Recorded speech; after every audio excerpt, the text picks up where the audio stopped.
I'm Chance Dorland, and welcome to the Marmot's Hole podcast, brought to you each week by KoreaFM.net, an online radio station featuring independent musicians and original podcast content from the Korean Peninsula. Of course, each episode, I'm joined by the man, Robert Kohler, a magazine editor here in Seoul, who for years operated the Marmot's Hole blog on rjkohler.com. Today, we'll start with an old topic that has come up once again as Korean businesses are saying no to foreign customers. Then we'll discuss recent trends in smartphone technology that is obviously very important to some very influential South Korean companies. And we'll finish with a topic that is similar to what we talked about last week, ongoing problems between North and South Korea. But first off, Rob, how you been? We didn't go to an island this week like we did last time.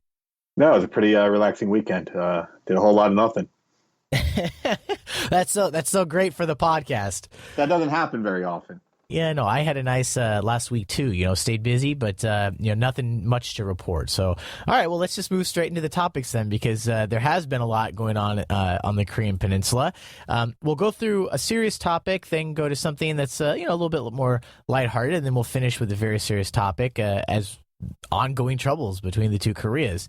And we're a serious podcast. And we're a very serious podcast. I always click when I upload. I always say explicit content because one of us says shit or F or something like that. Yes.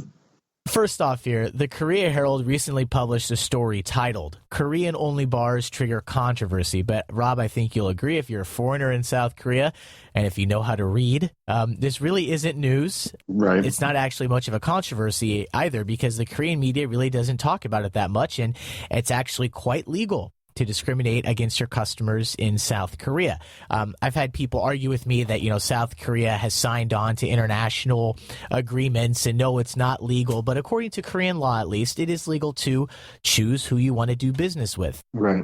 And this week, the topic has reemerged from the last time that it was an issue, which, if memory serves, may have been when a place called JR Pub in Itaewon put up a sign that basically said no Africans.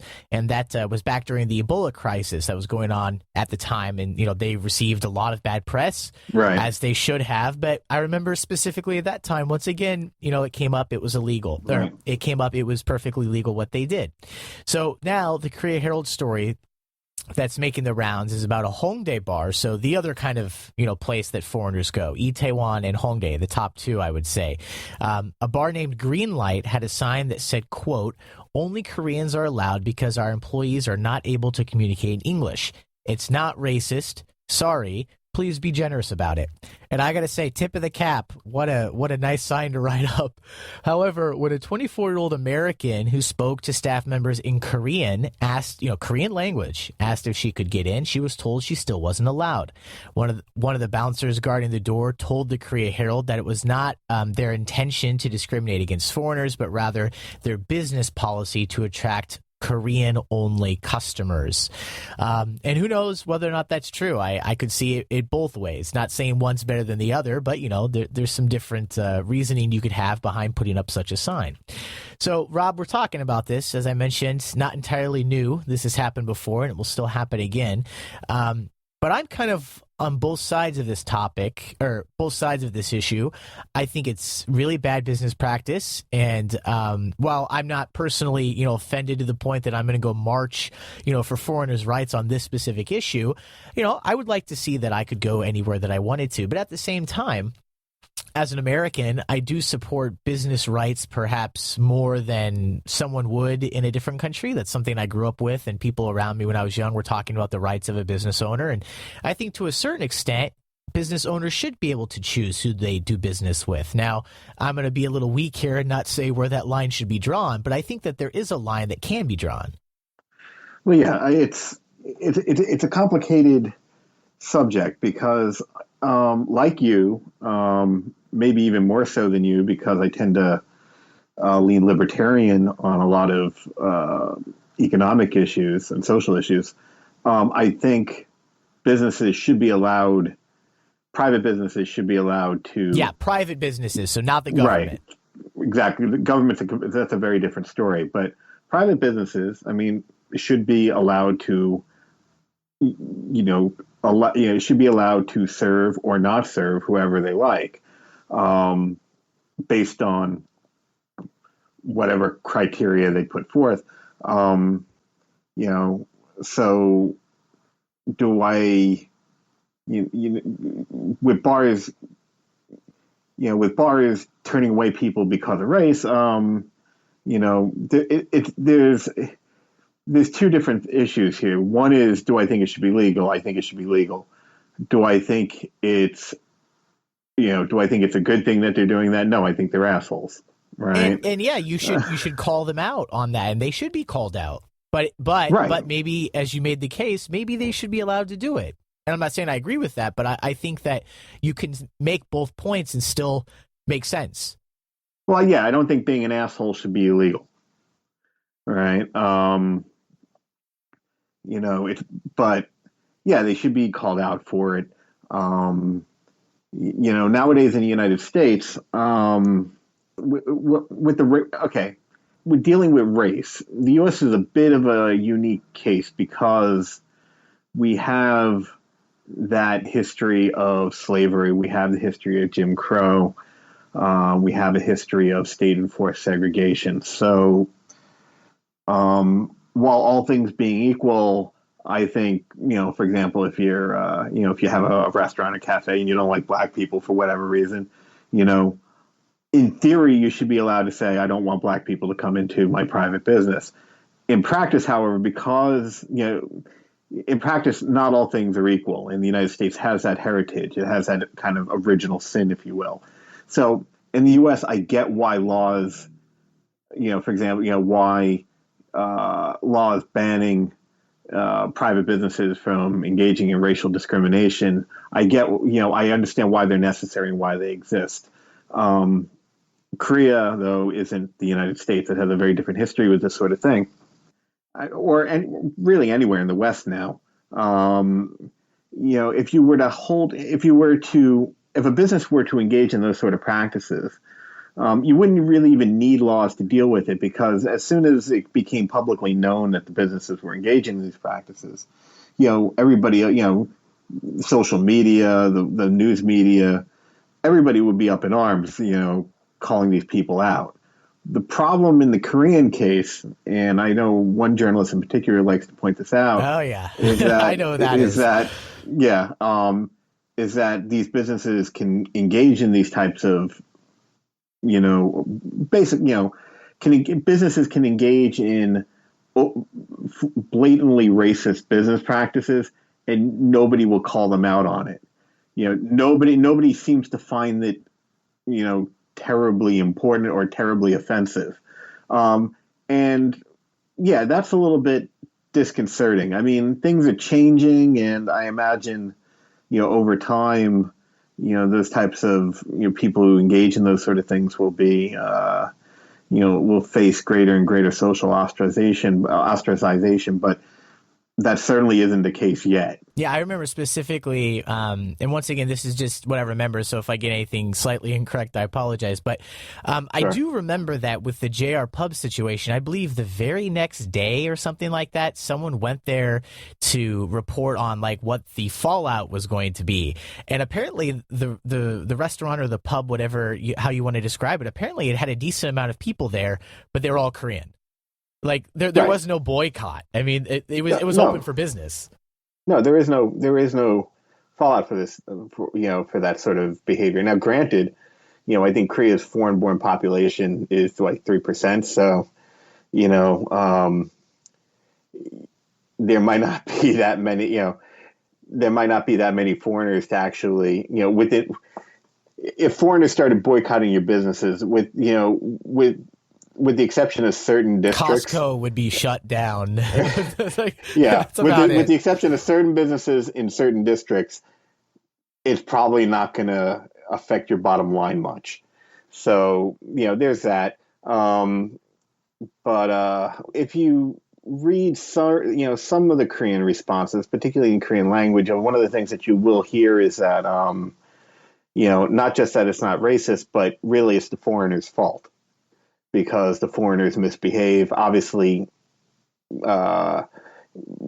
U.S. military personnel come under, are frequently cited that, maybe it's not good, but we understand because the foreigners constantly misbehave and it hurts business. So the business owners don't have a choice. They need to do something. One person I read on Facebook actually said something, even took it a step further and said, yeah, the soldiers constantly misbehave, and because we can't punish them under Korean law, the business owners need to do something, and this is kind of the unavoidable response to it, which I find to be complete and utter bullshit on several levels. But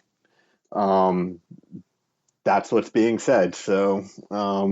Hongdae specifically, I think sometime within the last year and a half, a soldier actually died after getting into a fight with, I believe, another soldier outside of a hip hop club, and then the next morning had passed away because they were trying to not get in trouble. So they went to a hotel, and then the injuries, were just too much, and the person ended up dying. Horrible situation. Right. But the interesting thing is that Hongdae is not the military hangout place. That's more Itaewon. And within the last year or so, I've gone to an area outside of Seoul that was basically like camp town. Like all the businesses cater to soldiers outside of the base. And there's an area that is nothing but American soldiers. You will find no establishments that will say no foreigners because they want the money. So you're only seeing these no foreigner signs in places that are not right next to a base. At least that's how I see it. Right. The other thing too is, look, back when I was blogging, I had a whole section that was dedicated to stupid foreigner tricks. And, anytime a foreigner screwed up, I generally blogged about it. I'm glad you could do that for us, Rob. Self-hate. GIs in particular were, made frequent appearances in that section. But, statistically speaking, foreigners commit relatively few crimes in Korea. Even GIs have a relatively low crime rate, especially compared to the local population. So, while I get that, occasionally GIs or foreigners in general, or GIs might get into a ruckus in some way, in Hongdae or Itaewon or whatnot, it doesn't look good, especially considering some of the emotional baggage attached to, for example, the U.S. military presence here. Statistically, it's just kind of a couple bad apples, is what you're saying. Basically, yeah, and to take that and then, put on a blanket ban on, anybody who doesn't look Korean would seem to suggest that there are other issues here at work, right? The issue is not, I don't like GIs getting into fights in my club. The issue is, I don't like foreigners. Right. And that's what I wish they would just say, is just come out and say, look, we don't like foreigners. Yeah, I gotta say, if that sign, foreigners make us feel uncomfortable.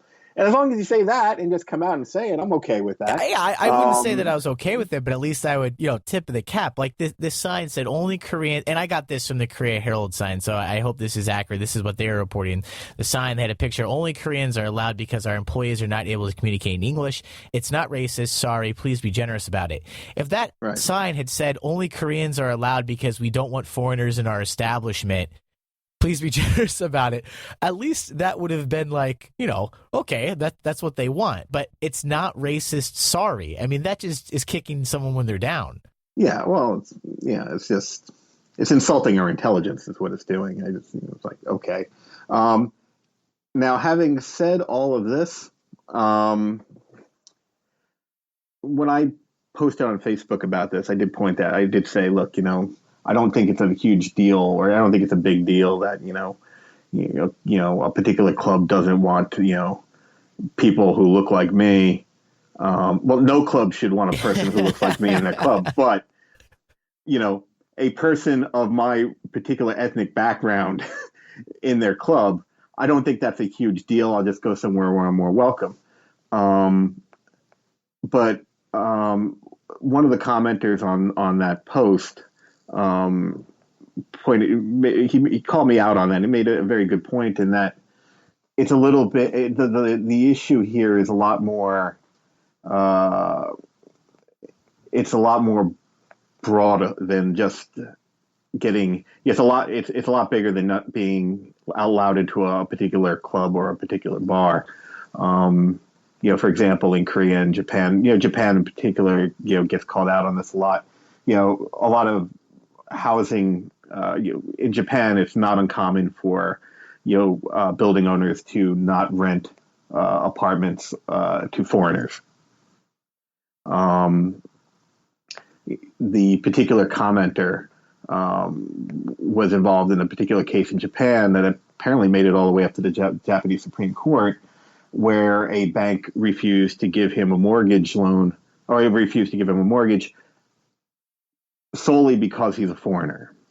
And I can remember when it was next to impossible here, when it was next to impossible for foreigners to get credit cards, or next to impossible for foreigners to rent cell phones. That wasn't that long ago. And that's a lot more problematic. That's a lot more. That really degrades your quality of life much more so than not being allowed into a bar or a club. So, yeah, Hongdae, some club in Hongdae, posting a sign saying, sorry, we're not letting the melanin deficient into the club. Please understand. That's a relatively minor issue. There are a lot bigger issues involving discrimination that need to be dealt with. Excellent point to end that topic on. As you mentioned, it could be something small and you decide to go somewhere, but it does speak perhaps to the larger issue of something that is definitely a problem here in Korea. Getting better, as you mentioned, it wasn't so long ago that some of these things weren't an option, and that's changing. But, as someone who lives here, yourself as well, we know that there are still some things that are hard to do as foreigners. And once again, that's true in many different countries. Not saying that that's only true here in Korea. You just mentioned Japan, and I've lived in Germany and Colombia, and there are some things there that are a little different as well. So we'll come back to this, I'm sure. I'm sure there'll be another time that something will happen. There'll be another flare-up in this topic, and we'll have it on the program.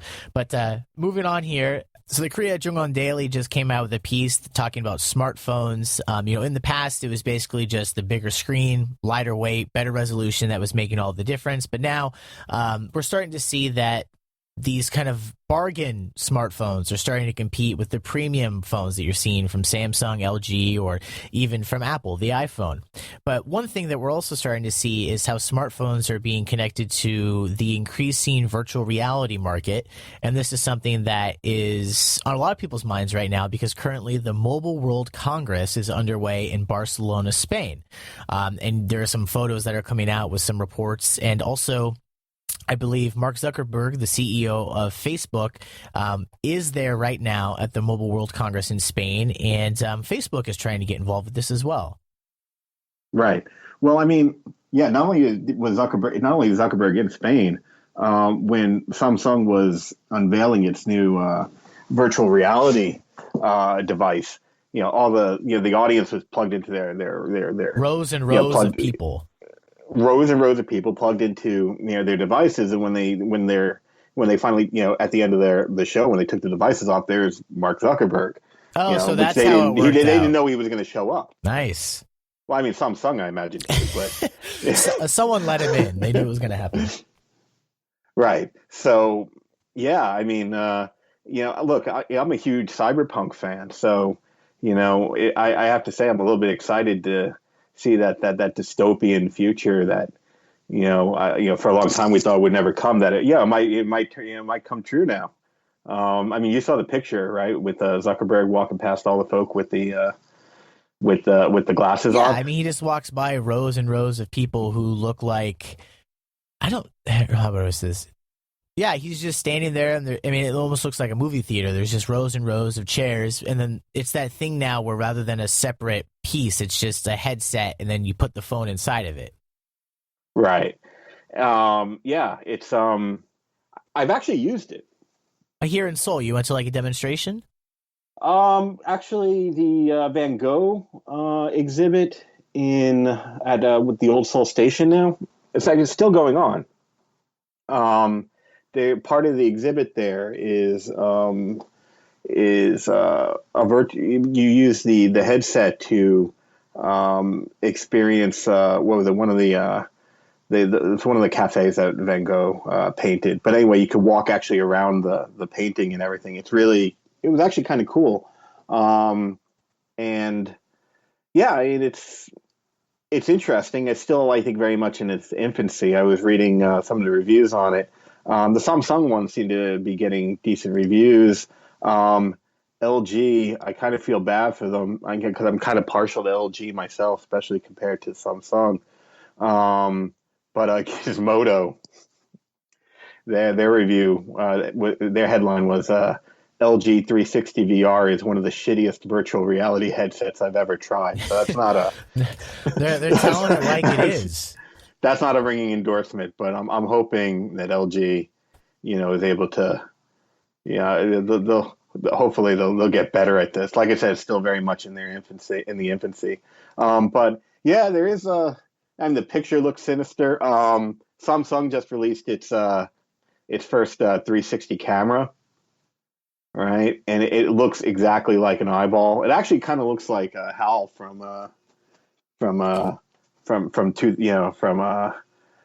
2001, right?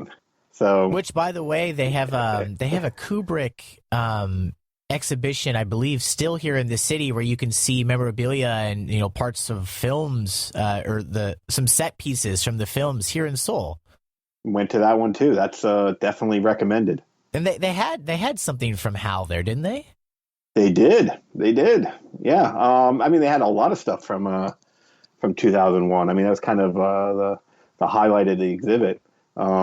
Yeah, it was actually kind of cool. They showed how they photographed the how they shot the first scene with the prehistoric man. Where the backdrops of the actors were very separate, but they were able to. Yeah. Anyway, that's another story. But yeah, if listeners out there, if you get a chance to go to the Kubrick exhibit, very good. The Van Gogh exhibit, also worth going to. Or as you said, you can go to the old Seoul Station, which is just next to the new Seoul Station, where you can check out the VR display. Right, that's the Van Gogh exhibit. Is the old Seoul Station? That's an art exhibit now, art museum now. Yeah, it's really nice. It's right. Unfortunate, as we've talked about before on the program, it's kind of become this stereotypical homeless hangout, and there are quite a lot of homeless people there. I know people when they do charity work, they'll go there because that's where they all congregate. Right. And there's even, I think they have like some church services there with loudspeakers. Right. It's not the most easygoing place, but if you go just a little bit past that, you have this beautiful old building. Right. So, yeah. It's a wonderful place. Actually, at night, starting in the early evening, the building across the street from it, the old Daewoo headquarters, that big orange building, it has a video facade, and where they play video art and various media art facades, and during the while the Van Gogh exhibit's going on, they've been doing these huge media art presentations, showing Van Gogh and different Van Gogh works, which is amazing when you look at it, because that's a very, very big building and the entire facade is covered by it. Especially at night, it definitely has a very almost kind of William Gibson-esque vibe to it. It's worth seeing. And that's just every night. Wow, that's really nice. I'll have to check that out. Yeah, they do it. I think like 4 times a day, every hour. So yeah. Yeah, I was gonna say I have pictures of it on my photo blog. Pictures of that on your photo blog? No. Oh yeah. I'm still remembering last podcast episode when you told me how you fell down the side of a mountain and had to get 119 to like to safety. Yeah. Well, those shots, the city hall shots were a lot easier. There's a parking lot on the top of the shopping mall that's right next to the old station. And there's also a Yonsei hospital right there. So if you fall, it's just right across the street. Exactly. Yes. Anyway, yes. Back to the VR. So yeah, it is kind of interesting. That seems to be where it's definitely where Samsung's going, and Facebook seems like it's going to want to go in that direction. Where they're going to start trying to integrate, virtual reality into social media. So, yeah, it definitely it's opening up new possibilities. it'll be interesting to see where they go with this. Whether create a what is it, Second Life? Kind of like Second Life on steroids, where you're really building virtual worlds where you really can lose yourself in, which is either really really cool or really really frightening Really, really development. creepy. Yeah, one of the two. Right. Like I said, cyberpunk fan, so I'm okay either way. Finally, something that we kind of talked about this last time as well, but it's it's this ongoing thing. Lots of stuff going on with South Korea, North Korea, the United States. This also obviously concerns China and Japan. I'll go through a short list and then kind of let you expand.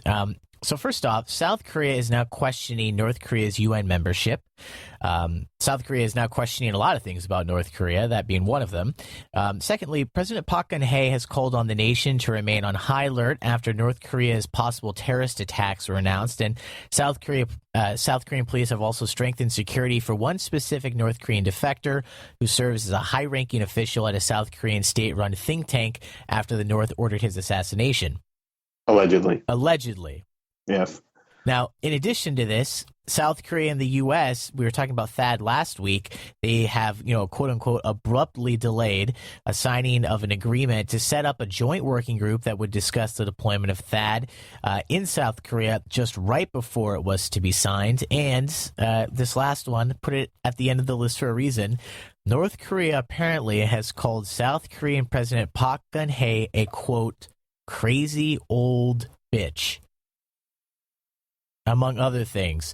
I believe that was from a state-run newspaper, so this wasn't just like a comment. This was from a... Yeah, no, it was a full page. It was a full page. What is it? I think it was a full page article in the Nodong Shinmun. Yeah, they really unleashed. And look, what did I say there in the last podcast? North Korea was going to lose its shit. Oh, that's right. Because the South Korean government said that they warned of the collapse of North Korean's regime. Right. They've also said a couple of other things. I mean, they've apparently Park Geun-hye has been mentioning him by name without mentioning his title. Which is that's especially in Korean culture. Made some accurate but unkind comments about the nature of his regime. And North Korea responded pretty much like you knew North Korea would. Look, nobody does invective like North Korea. I mean, I think they really take pride. I always wonder who it is that writes, who writes their stuff, because it really is entertaining at times. Wouldn't that be an entertaining documentary or like write-up to read if North Korea's regime did collapse and it was sort of a East-West Germany situation where you could freely travel to the other side very quickly and people were going in and they found out the mastermind behind that? Well, at least with East Germany, you knew who their chief spy was, right? It was Marcus Wolf, right? Who was, head of, what do they call it, the East German clandestine services. But, I mean, well, I'm just curious, like who does the writing? I mean, I'm sure it's not some spook. It's just, some hack and, whatever propaganda ministry they have up there. But I'm just curious, how they come up with it. They have brainstorming sessions, right? Man, I mean, they all, get in the meeting room in the morning and figure, okay, how are we going to describe Park Geun-hye today? Once again, after you said on a previous podcast, after Kim Jong-un reads something like the New York Times on his iPad. Right. Look, I mean, they got in the Daily Mail. I mean, they must be real proud. I should also say, did you see the pictures in the Daily Mail report? It's, Kim Jong-un looking over a military exercise, and he's surrounded by, lots of folk in military uniforms. And I like North Korea's winter dress. And, they got those Russian fur hats.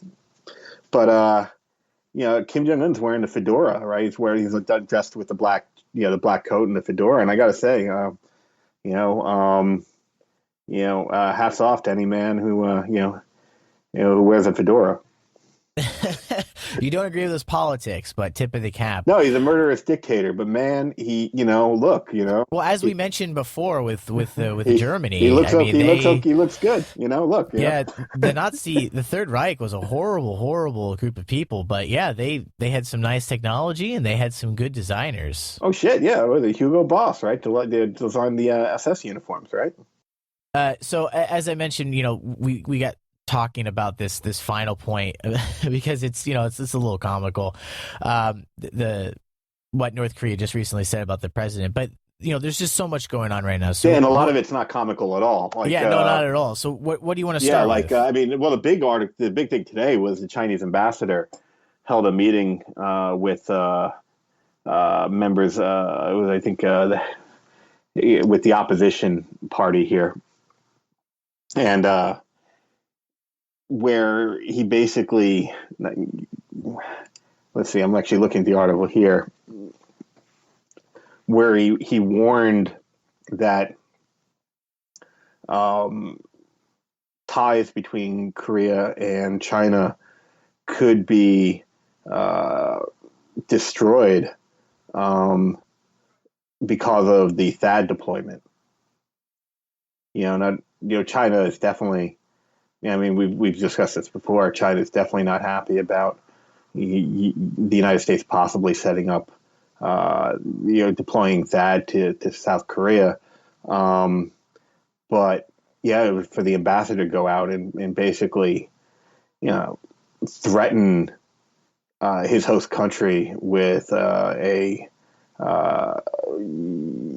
with a setback in ties because of this is that's unusual. Some especially here would call it very, very rude. People are not happy about it.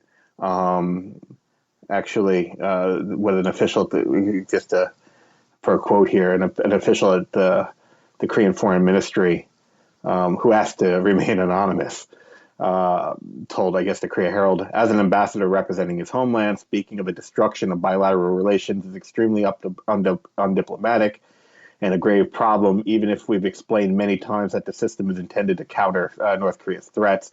I'm not sure if they're being completely honest about that last part, but I'm pretty sure that the first part is how they feel. And then the defense ministry, an official there said, if China, and again, I fully agree with them on this, if China truly wanted to keep that at bay, it should have pressed the North harder to stop developing nuclear weapons and missiles. Without them, the battery would not have been considered an option in the first place, which, look, I said that last week. Right. So, yeah, I'm not surprised that the defense ministry is, basically telling the Chinese to go sit and spin. But, even the foreign ministry is getting into the act. So, the Chinese could say what they want, but, we'll see how it goes. Apparently, though, that meeting, in terms of the agreement getting postponed, and I don't think it's going to amount to much. I could be wrong, but it also came after talks between the Chinese and, I think, John Kerry.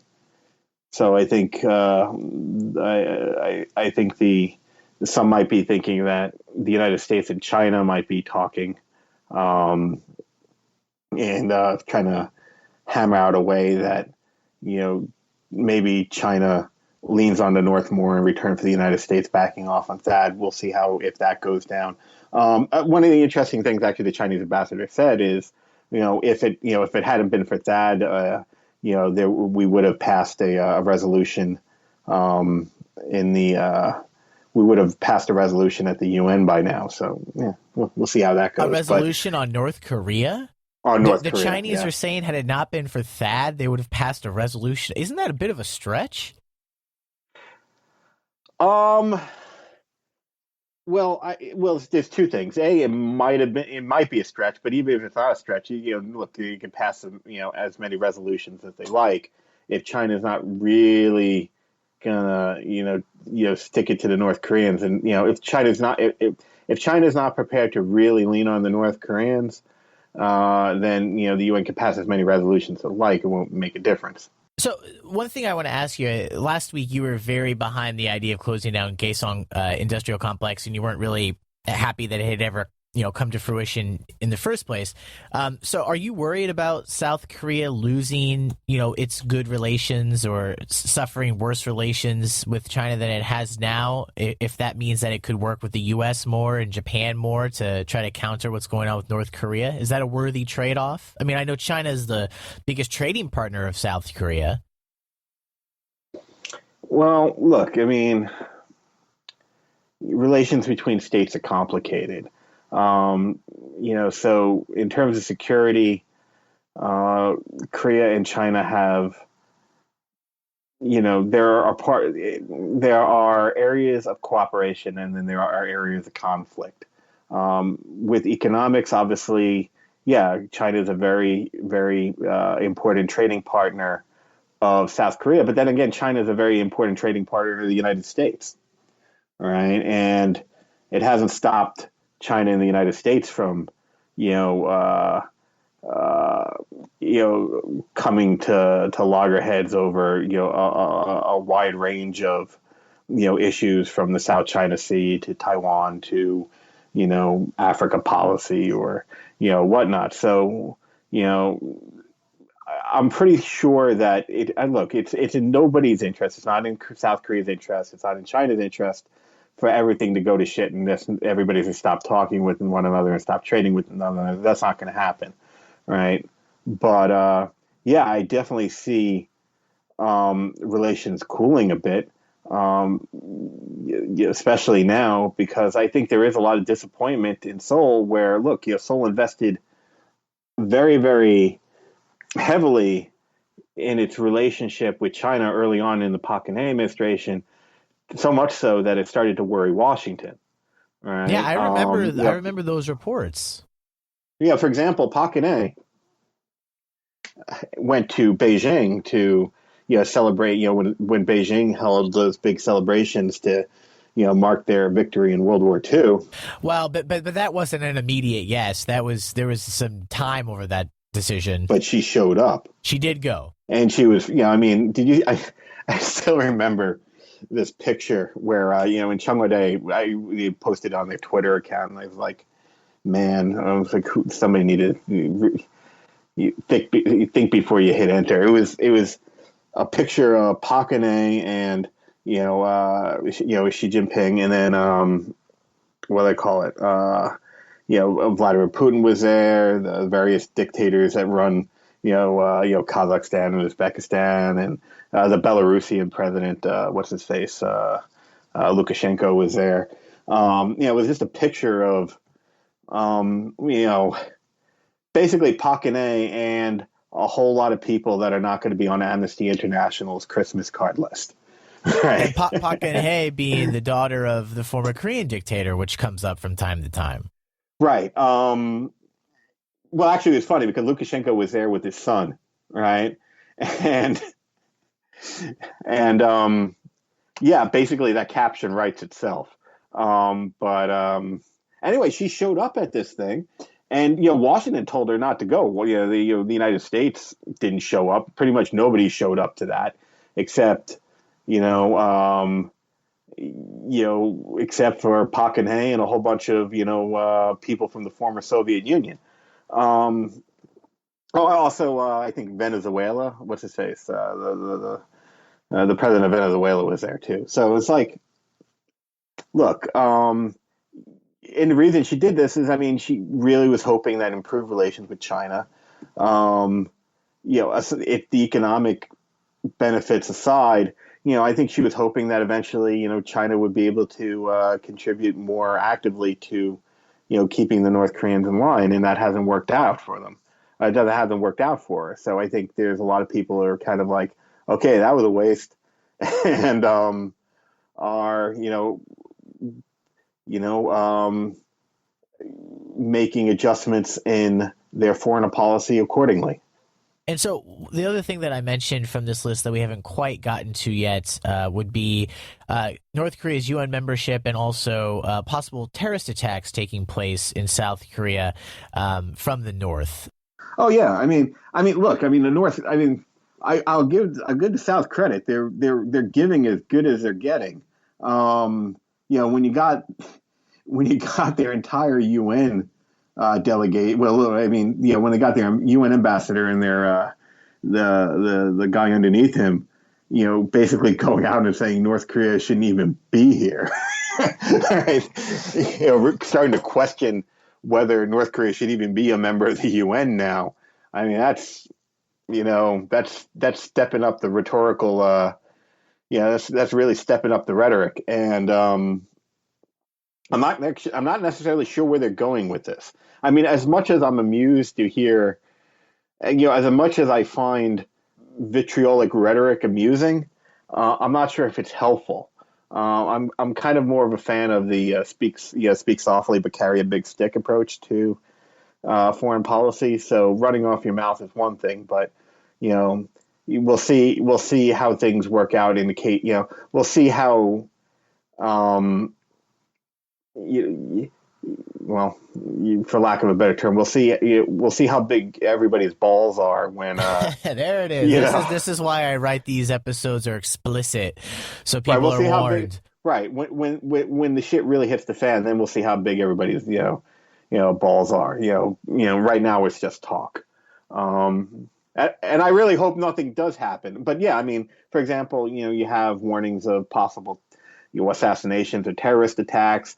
Let's face it, North Korea has a history of keeping things interesting, particularly in the West Sea. So, don't be surprised if we're, But do you see?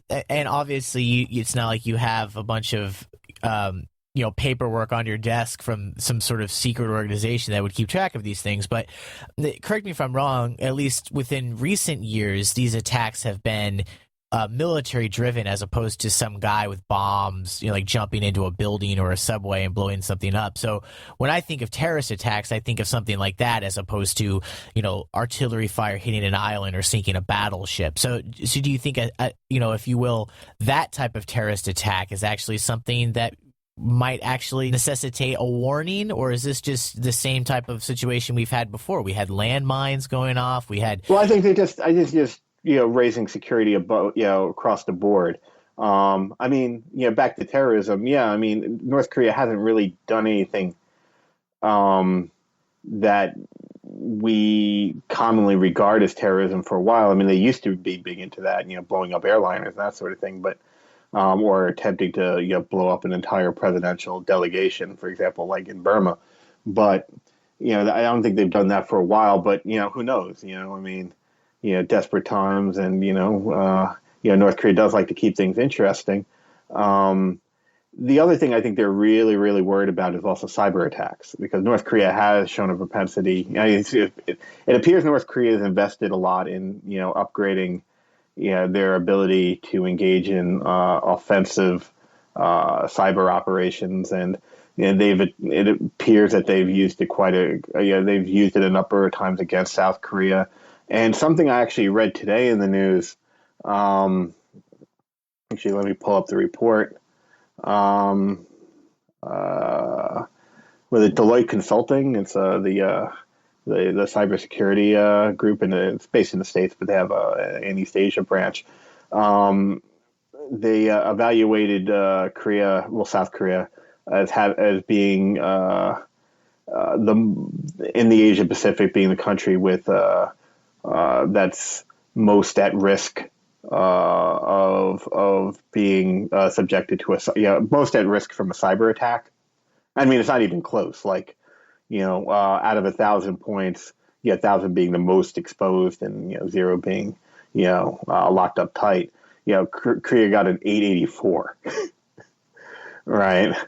Out of 1,000, which is basically a big sign saying, please, cyber attack me. The next country after them was Australia at 526. I saw 582. So I mean, it's not even close. I mean, it's not just in terms of cybersecurity, but also the impact that an attack would have, and in particular with Korea, a lot of its what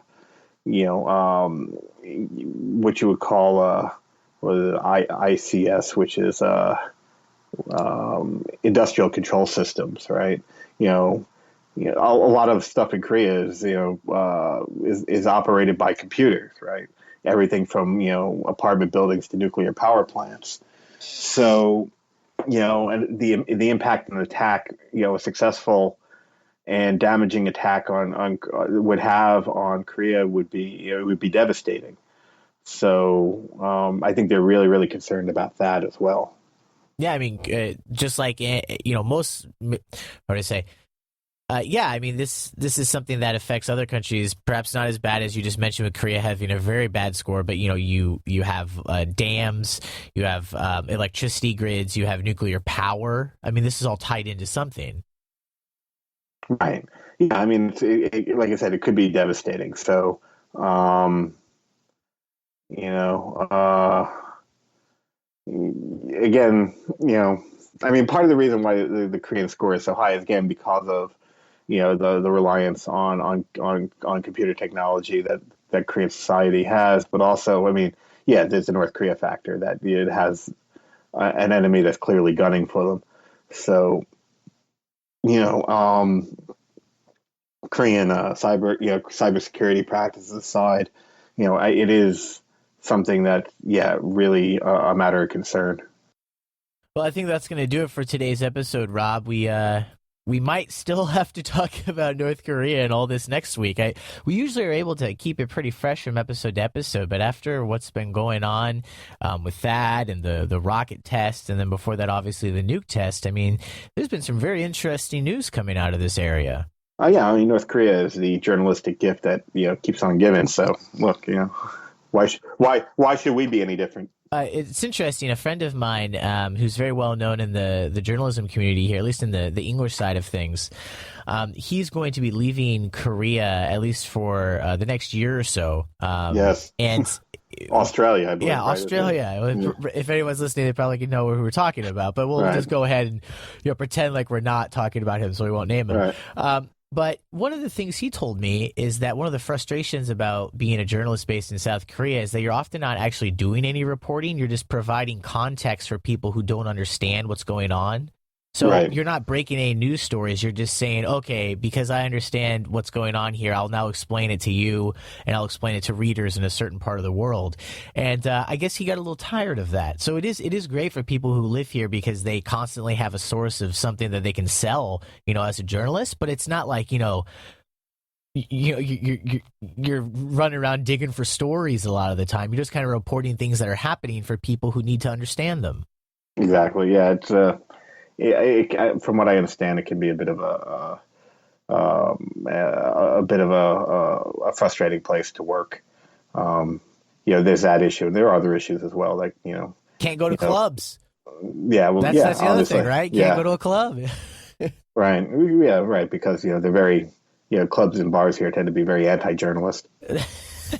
That's exactly what I meant. No, it's all about journalists. I gotta tell you, I was at the Foreign Press Center today, and the Foreign Press Center is really nice. Have you been to the Foreign Press Center? Just real quick at the end of the show, free workspace, computers, free printing.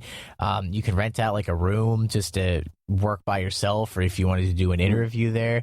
Great views. Yeah, great. It's right in the really nice area of town next to City Hall. I'm taking a free Korean class. I went there today for my first free Korean class, which is going to last, I can't remember, maybe like 4 or 5 months, 2 times a week.